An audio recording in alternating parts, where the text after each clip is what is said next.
Hello and welcome to this texture baking episode in which we will now cover texture baking and the various uses it has. So while looking at these two, one is a high poly mesh and the other is low poly, and if you guessed the left one being high poly then you would have won because that is 1.8 million faces and then this one is just 172. So if we want it to look essentially the same, we'll just cut off the displacement. And the major giveaway with this one is more low poly is it is literally flat. So yeah, let's not waste any more time and let's jump straight into it.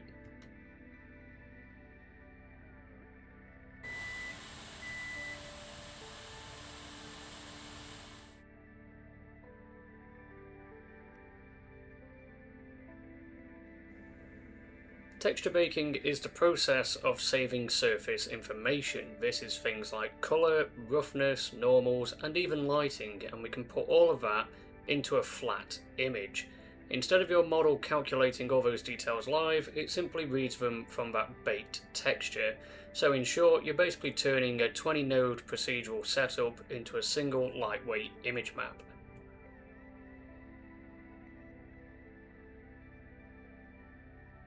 There are multiple reasons to bake our textures, and one of them is for performance. So baking lets us capture all the detail from a high poly mesh or a heavy procedural material and store it in simple image maps.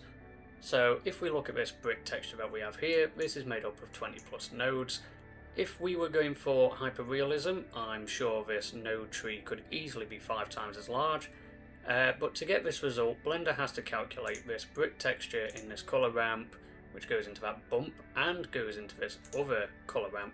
And basically to get the result that we have here, it's got to calculate everything that goes into this principled BSDF. So if we bake the texture, we can instead reduce all that down and collapse it into 4 nodes plus a normal map node.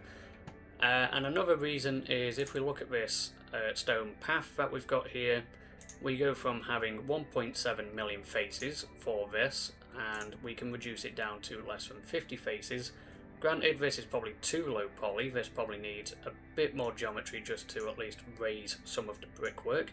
But the main point is we can capture quite a lot of detail from a high poly mesh and reduce it down into a simple image texture, which we then see here.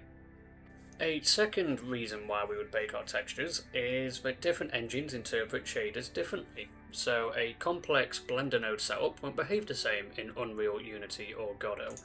So for example, we've got our noise texture and our brick texture, and they get fed into colour ramps and mixed colours. I believe Unreal has a linear interpolation, which is their version, say, of our mixed colour. But the point is, we can't take this entire node setup and put it into Unity, Godot or UE. Instead, what we can do is we can bake this into an image texture, and then we can put the image in Unreal, Godot or Unity because the baked texture is universal and every engine should read it the same way.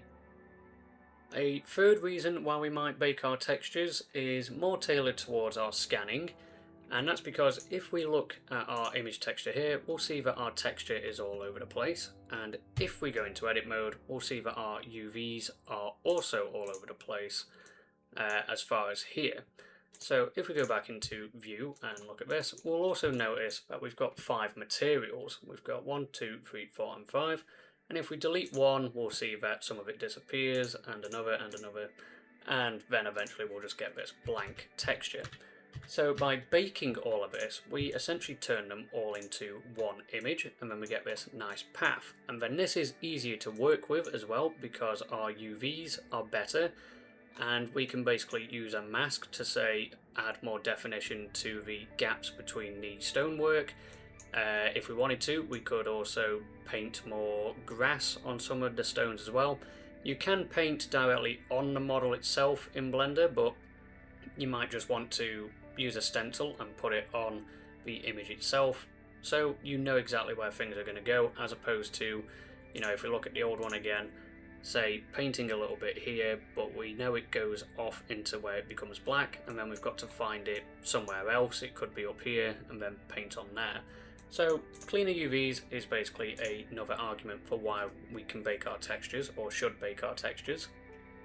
Another reason we might bake our textures is it's more predictable, so procedural nodes can behave differently depending on the engine we use, but once we bake the texture it becomes fixed and stable. It should always look the same. So for example, we've baked our texture from this high poly scan into this low poly mesh that was made, so if we export this mesh and bring the image texture with it into Unity, Unreal, it should look the same essentially.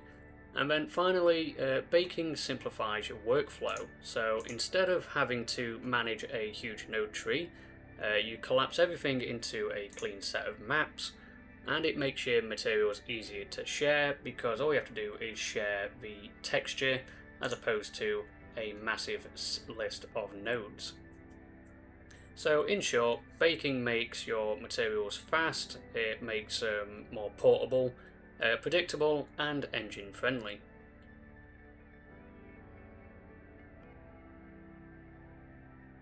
Alright, so before we texture bake our procedural texture and our scan texture, I first want to cover some potential pitfalls you might find yourself going into. So what I'm going to do is bring in a plane, and then I want to visualize the problems we may come across with a gradient texture plugged into a color ramp. We're going to move the color ramp to about halfway, so that, again, we can better visualize this. So, pitfall number 1. I have a noise texture, and I've plugged that into a color ramp, and I have clamped the black down to about here. So if we visualize this, so we'll increase our scale, and then maybe bring this back up a little bit. Alright, so this is the base color that I want. So if I bring in an image texture, make it new, and then we're going to call this bake test, and then I'm going to keep it at 2K, and I'm looking at this. So this is the mesh that I want to bake from, this is the image texture that I want to bake into, want the base color, or diffuse as it's called. I don't want any direct or indirect light contribution, so now I can just click bake, and we should just get a black texture. And that's because we're plugging in raw color into the surface. So our material output is expecting a shader, that's our green dot, and our principled BSDF is a shader. So if we plug that in instead, we should now get a white image texture, because that is what this is. And just to visualize this, if we make it pink, our base color, and then bake again, it should now be a pink texture. So now that we've covered that, if we plug our noise through color ramp into our base color now, what we can do is we can bake our diffuse, and we should get exactly this in image format. So we've got that little right angle triangle here, we've got the two little floating parts there. One issue that I tend to see quite a lot of the time online, it's probably about 99% of the time, is why is my image texture black? And what tends to happen is they have metallic all the way up to 1. So the issue that we have here is the material has now become metal, and metals don't have a diffuse colour, they only reflect the environment. So now if I try and bake this material with metal, the image will become black, because the diffuse contribution is literally 0. So if we put that back to 0, we should basically get our texture back. And the same can happen with our alpha, but before we move on to that, I'm just going to plug this gradient into our metallic, just so you can better visualize this. So half will be black, and then half will be our actual texture. And it might be best if we make this constant and then bring this to halfway. So we can visualize the metallic in action here in our viewport. So we'll try it one more time, and then we should just get half black, half our dust mask, or whatever it is that we're after. So, like I say, we can get the same with our alpha. So if we turn alpha to 0, we can clearly see that it's become invisible.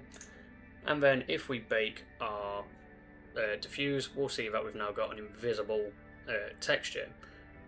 And that's because we're basically saying in the shader that this pixel here is literally invisible, so there's no reason to bake a pixel for the diffuse. So again, if we plug in our gradient, we should be able to visualize that we'll get half an invisible texture, and then we'll get our other half, which is visible. So the takeaway for this is, if the shader says it's not a surface, you'll get black. If the shader says I'm metallic, you'll get black, and if the shader says I'm invisible, you'll get transparency. So now that we've covered that, let's look at baking our procedural texture.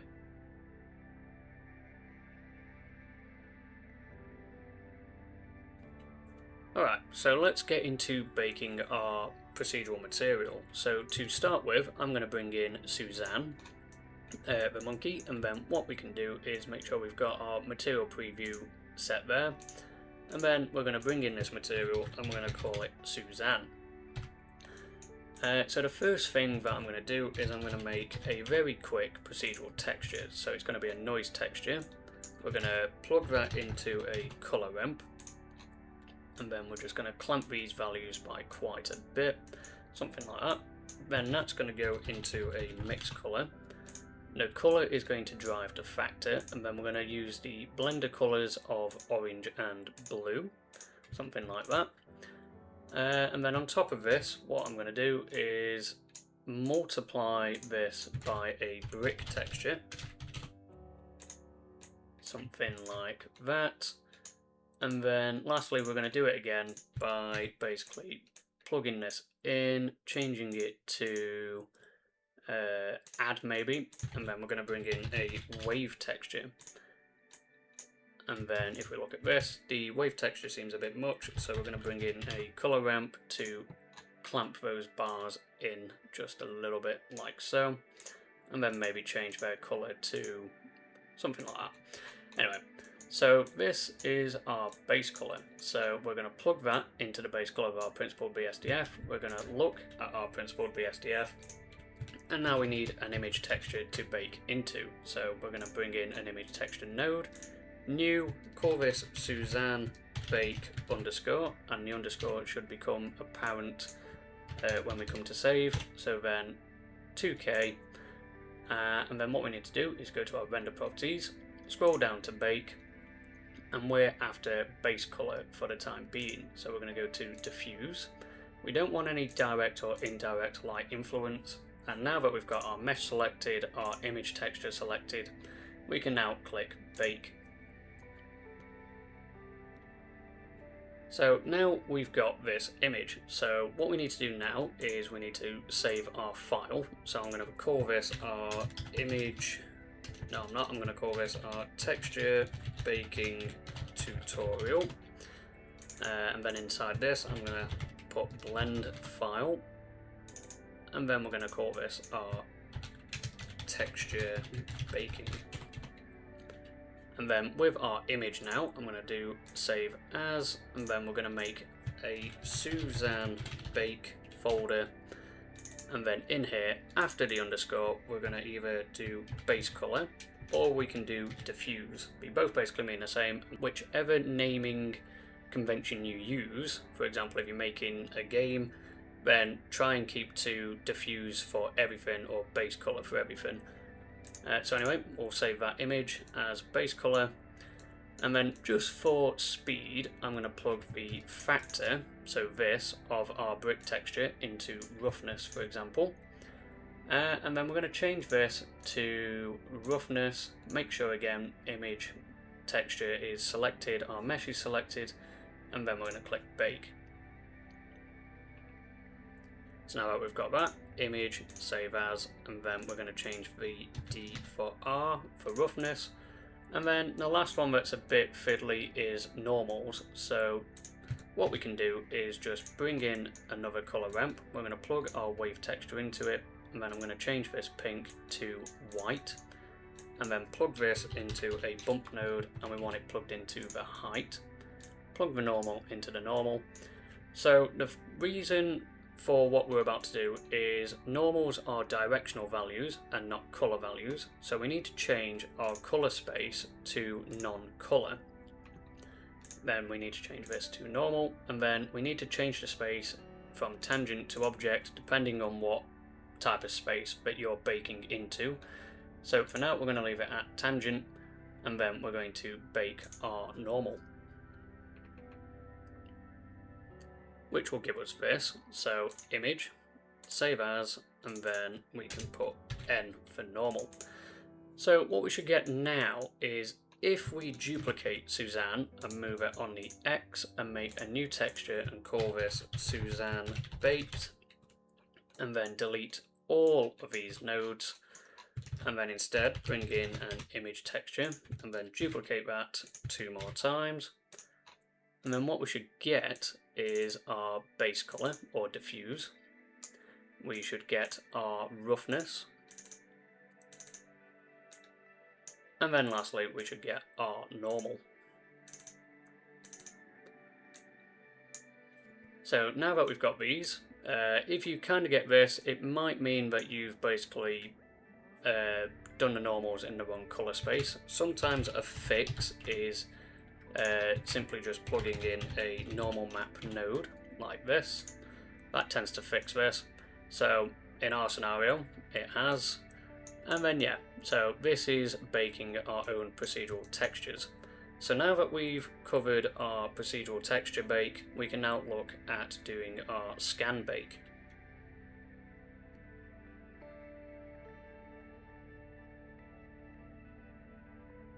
When we texture bake from a scan, the process is a bit more involved, primarily because we need to select a few extra options. There's an order that we need to select our meshes. We need a new mesh to bake our scan texture onto so we can improve performance, and our texture already exists on our scan as opposed to our procedural one, in which we generated it to get a desired outcome. So it sounds difficult, but when you actually start getting into the groove of things, it just becomes second nature as to how to bake from a scan. So the video on your screen right now is basically how I got that scan. So I went outside and took a load of images of a stone path, and then I fed that into Meshroom. And Meshroom uses a process called photogrammetry, which basically means it looks for matching reference points between all the images. If 2 photos both contain the same crack in the stone or the same little pebble, Meshroom recognises that as a shared feature. By finding thousands of these matching points across all of the photos, Meshroom can figure out where each camera was positioned when the picture was taken, and then once it knows the camera positions, it can reconstruct the shape of the surface as a 3D model. So all I've done here is take real world photos, feed them into Meshroom, and let photogrammetry rebuild the stone path in 3D. And then it's through that it also textures, and then that's why I can now double click this textured mesh.obj, and this gives us our stone path. So I'm just going to hide these Suzannes, and then basically we can now get to work on baking the texture from our stone path. So I just want to state that this video isn't going to be a full-on pipeline of dealing with photogrammetry assets, because we're primarily on about texture baking. I will probably make a video of the full pipeline because I myself enjoy photogrammetry, but I digress. So just real quick, what we're going to do is we're going to remove this rotation, set origin to geometry, make it go to the world center. Our scan is upside down, so we need to rotate it by 180 degrees on the X. And then what we just need to do is, for now, eyeball just where it's going to go. There's a lot cleaner and more effective ways of doing this, but because I know that this is going to go on a plane, I'm just going to get it in approximately the right place, because again, I'll probably do a full video of doing all this with quite a bit of detail, but the core concept is getting a texture bake. So now that we've got this, I'm going to apply our rotation, and then I'm going to bring in a cube, because what I'm going to do is basically just use a boolean to basically make this nice and square so we don't have any of these weird jagged edges. And then what we can do is just move that in slightly like so. And then yeah, like I say, what we can do is just make sure that that isn't scaled in any weird way. So go to modifiers, add modifier, generate boolean intersect, because we only want it where it intersects, make it a float, and then select the cube, and then that should give us a nice square. That looks good enough, so then we're going to apply this, And then because our cube is the right shape, I'm going to delete the sides and the bottom. And then I'm going to bring this top face down. But one thing that we also need to do is, because this is based off a cube, it has a cube UV, so we're going to do a smart UV project and then unwrap it. So now that should take up the whole UV square. So the way I would teach this is basically, if we now were to bake this, we'd only get the stone path parts that we can't see. So basically, where we've got the negative face orientation, in a way, think of it as a blanket. Where this rests on top of, we can see.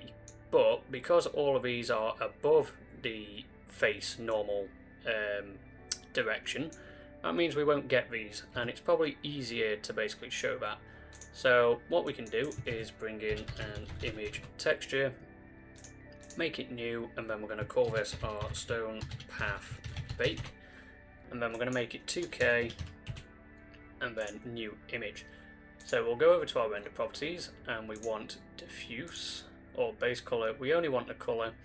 So this is one of the extra options I was talking about. We need our selected to active. So one possible gotcha that you might get is we need to select our scan and then shift select what we want to bake onto. But if we do that over here, so as you can see, we want what we're baking onto to be bright orange, but if we do the same process here, and if we ignore the Cézannes, we'll see that our textured mesh is still the one that's basically selected, and the only way to do it the right way through our scene collection is if we do Control and then select the plane. So just make sure you're aware of that, it's the exact opposite. So Shift Select in the 3D viewport is the right way, but Shift Select the same way in scene collection is the wrong way. So now that we've covered that, we basically just need to make sure that our thing that we're baking onto is selected second and it's bright orange. So we've done that, and basically we've said we want selected to active, we've got diffuse. So now if we click bake, we should only get this bottom part, this side part, and a couple random flowing rocks there. So if we can figure out where the brick is, which is kind of... So basically this is the way that we've got this bake, I believe. Oh, no, sorry, wrong way. That way. So this is the way it goes. So we've got this little bit that's eaten into there, and then that will be this bit here. So if we were to raise this completely above and then keep our fire pit leg still protruding through, then what we can do is if we bake now, so make sure scan first, what we're baking into second, make sure we've got the image texture selected, and then bake. So now we should get everything, except we should have a hole here. So it's not given us one, but if we were to make this slightly lower, we're going to get a bit of our brick now as well. But basically what I'm trying to showcase is if the mesh sticks through our new mesh, then that's when we can start getting issues like this, and then the top of our brick will be invisible as well. So anyway, if we put it right to the top and then bake, what we'll get is essentially everything. And one thing that you might need to notice is our scan has max roughness and no specular. So if we plug this into our base color and press 7 and 6 a couple of times, and then move this over, so if we maximize roughness and minimize our specular, they both somewhat look the same from above, but it's when you start doing this that you get that weird effect, and you'll start to notice that this one is clearly the one with all the detail. So this is now where we need to sort of basically add some extra geometry. So if we bring this down to our stone path, and then real quickly, I might time lapse this, we're just going to add a few loop cuts like so, and then basically we're just going to extrude where necessary.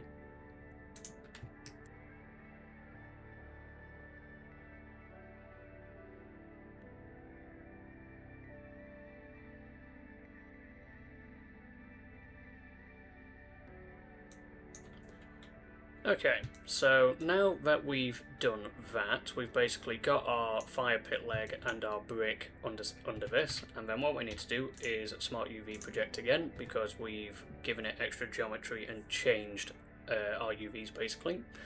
So again, if we select our scan, then our thing that we want to bake onto, and then make sure the image texture is selected, if we now click bake, we should get a bit more. Well, this will be different for one. So as you can see, we've now got the sides of our brick and not just the top. And then if we plug this into base color, we now have this.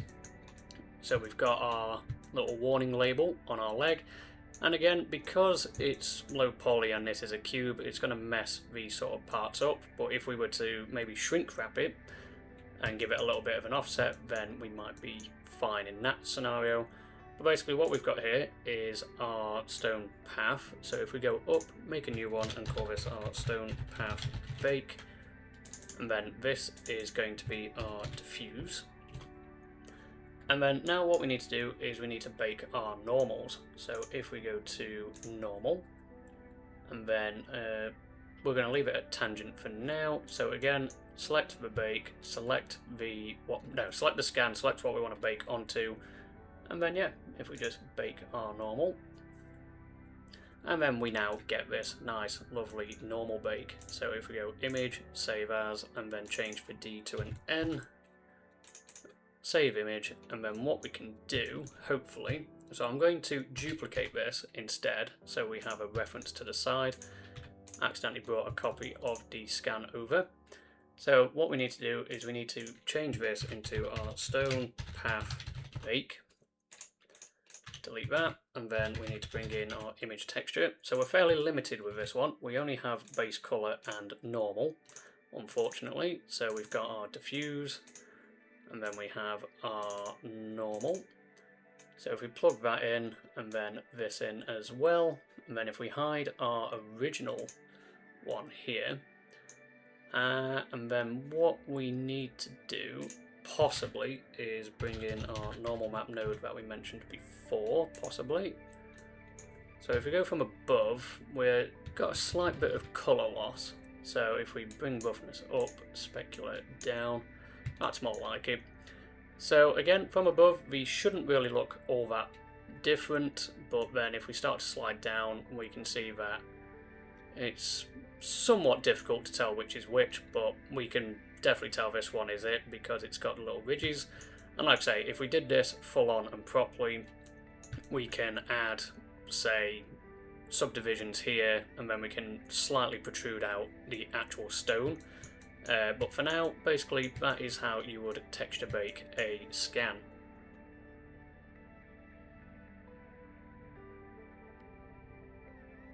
So another thing that we can do is we can bake animated textures.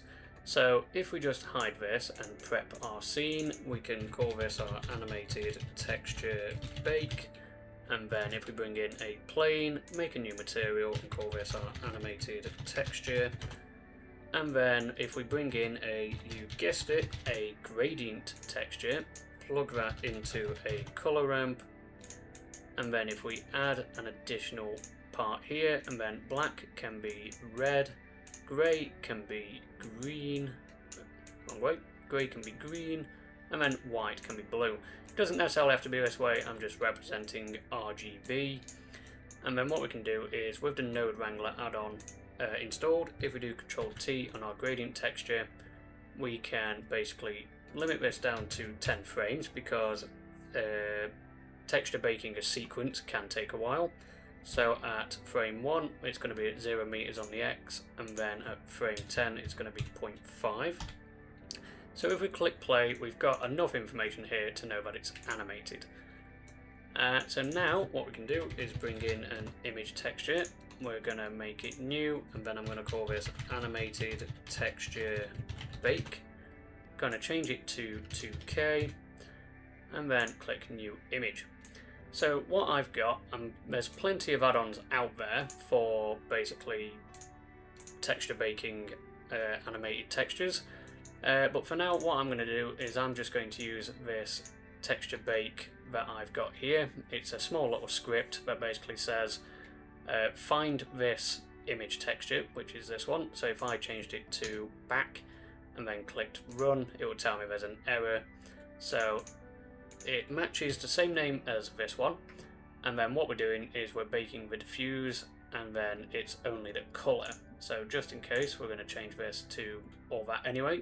We can deselect that, and then the way the script works is it finds our blend file, and then it will just basically make a new folder next to it called bake sequence, and then it will just save our textures per frame as time goes on.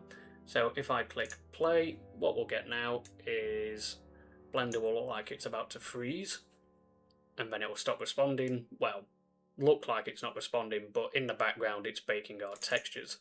So if we look at our bake sequence, we've got frame 1, 2, 3. So as we can see already, we're starting to get this blue bar that's starting to basically move more to the left.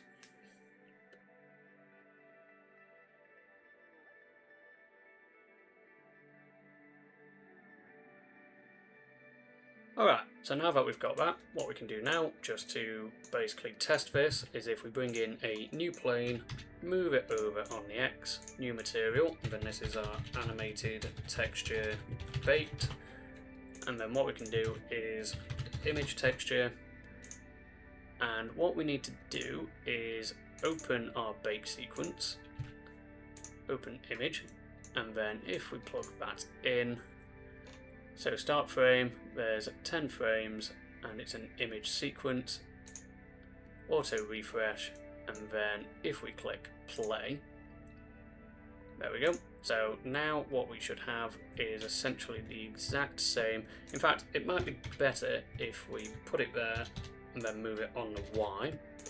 And now if we press 7, there we go. So we can see that it moves at exactly the same pace. So that is how we can bake our animated texture.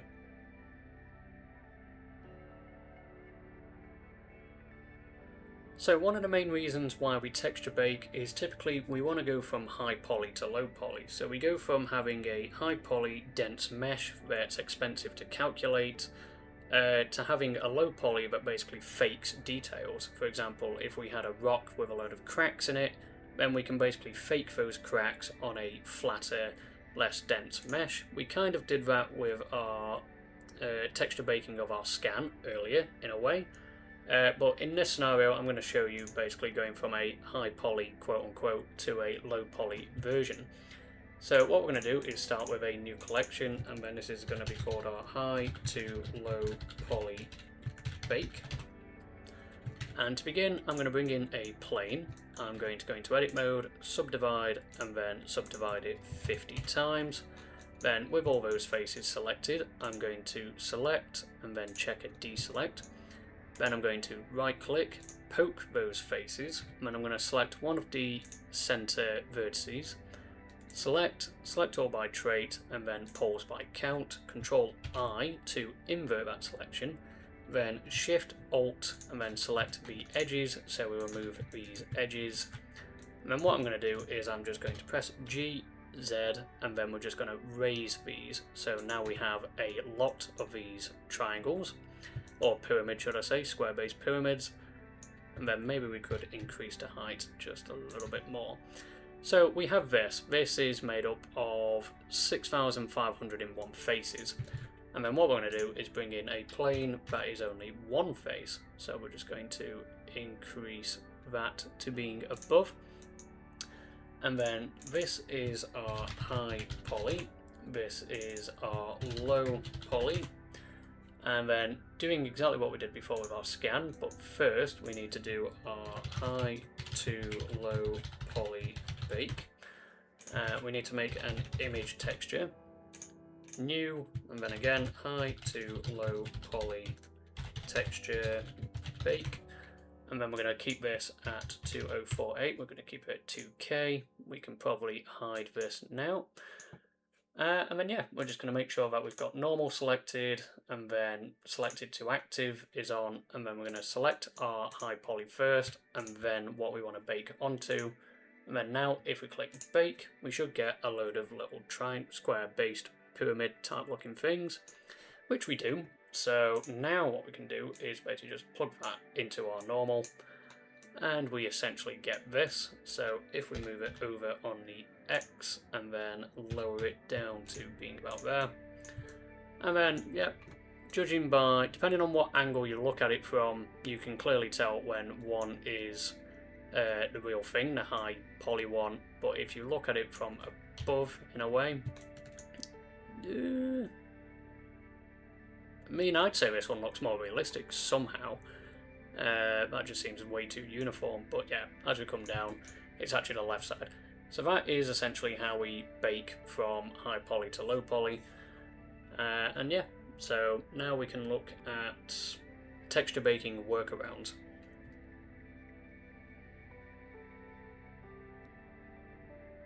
So now that we've covered the main basics of when we want to texture bake, it's time to look at a workaround for basically trying to get those textures that you can't get normally. So we're just going to hide this, make a new collection, and then we're going to call this our workaround. And that's because when we mentioned earlier, if we applied metal to our texture, we basically get a black image, and if we have alpha, we get an invisible image or a transparent image. So the workaround for this is quite simple. All you have to do is, if we had our noise texture mixed into a color ramp, not a combined color, a color ramp, and then what we do is we have a look at this, and again we clamp these values down. So this is our metallic. So instead of having it in our metallic, and then again we make an image texture, and then, I don't know, just for having a gander at it, if we make a wave texture and plug that into base color, that into there. Anyway, so we make a new one. So this is going to be called our workaround bake. We're going to keep it at 1K for now, just for speed. So we select this, and then we go to diffuse and color only. We can turn that off, and then we select bake. So where it's black is obviously where we're not getting our grid shape, and that's because obviously our noise texture is interfering. So if we unplug that from metallic and click bake, we will now get our grid bars. But what if we have our object in Unreal or Unity and we do need this metallic sort of texture? All we have to do is just plug that into base color and then bake diffuse. And then what we can do is image, save as, and then call that our metallic. And then we can do the same for our alpha. Whatever mask is going into our alpha, just plug it into base color. Just make sure nothing's plugged into metallic or alpha, and then you just save as, and then call that alpha, and then you have your alpha map. So that's the main workaround that I use. So now let's look at incorporating lighting into our texture bakes.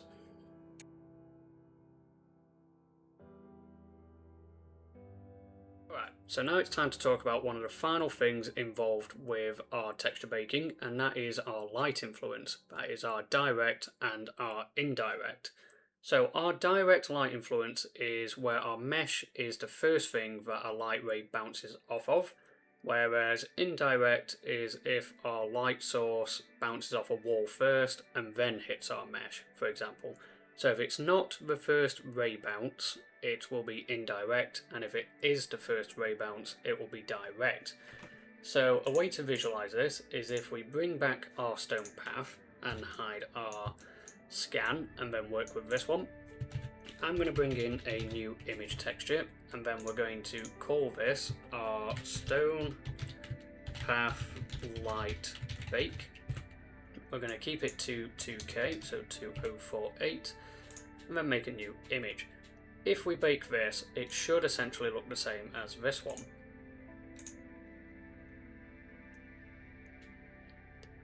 Which it does, it's just got a little bit of extra padding around by the seams of it, but either way it's basically the same.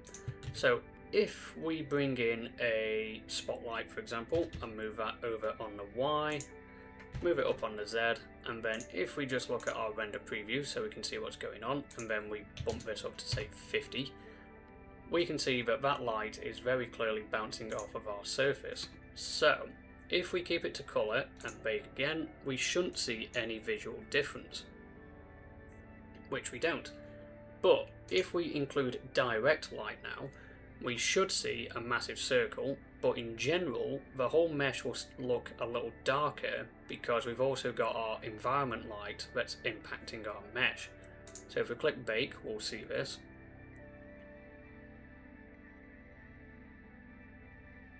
So there we have it. So now our image texture basically looks a little more like our render preview.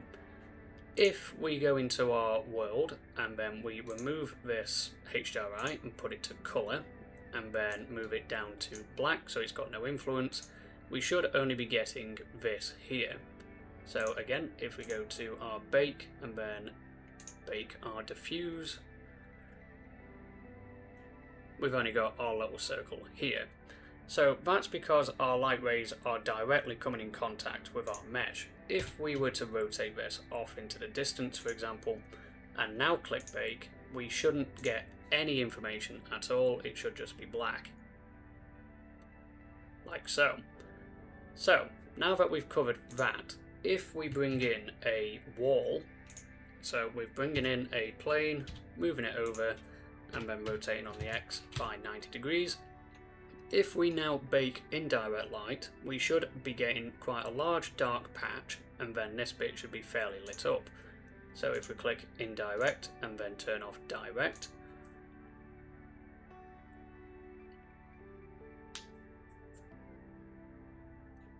there we have it. So we've got this big dark patch and then this light patch. And you might notice that we've got some form of bleeding in here. We've got this purple reddish and then we've got this green here. So if we give this a material, slap metallic all the way to the top, bring roughness down, put specular all the way up to the top, and then if we bring it a little bit closer to our mesh and then bake again, that might become a little bit more extreme.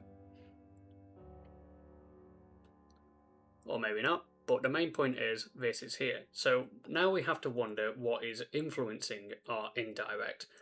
And believe it or not, if we hide our wall, for example, we should expect nothing to appear. But if we bake, Blender treats our wall as if it is still there because it's still renderable. So as you can see, we've still got our reflections here. So if we were to turn off the render and then we bake again, we shouldn't essentially get any of this information. And that's something that we need to be careful of, because before we had that purple influence and that little bit of green influence.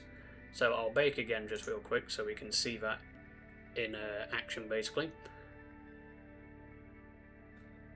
That's because I didn't click the render, so basically if it's not renderable it won't reflect off it basically.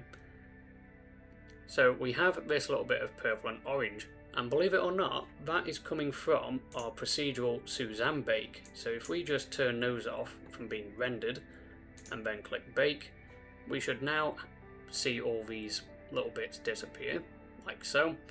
And this little bit of green, that is coming from our animated texture, because that's got like the green red RGB on it. So now if we bake this one more time, we should hopefully remove that influence.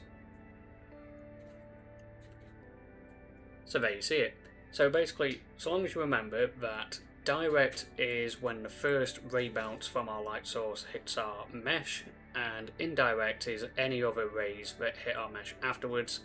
And then yeah, just be careful that if these aren't turned off from being renderable, then they will impact your mesh entirely with our indirect light.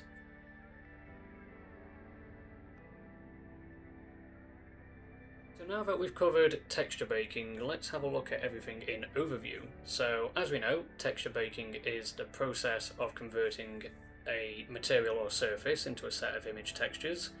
And instead of relying on Blender's node tree, which might include procedural noise, colour ramps, masks and dozens of calculations, baking flattens all of that into simple image files. So because we bake them into image files, these are universal. Every engine understands PNGs, JPEGs, EXRs, So baking becomes a way to translate your Blender materials into formats that Unreal, Unity, Godot, and practically every other 3D tool can read consistently. The advantages of texture baking is the images are universal, like we mentioned before. Procedural nodes are Blender specific, the textures aren't, so baking our diffuse, roughness or normal map will look the same in any engine. What you see is what you get. Once baked, the look is basically locked in, so there's no surprises, no node differences, and there's no engine specific quirks. You get stability and consistency, so procedural materials can behave differently depending on lighting, your render engine or node interpretation. Baked textures are fixed and stable. The external files are safety, so if your blend file basically becomes corrupted or you lose your node setup, your baked textures still exist as external images unless you pack them manually in the blend file. And then another advantage is basically performance. A baked texture is just a lookup, whereas a procedural material is a chain of calculations. So we remove that cost by simply baking.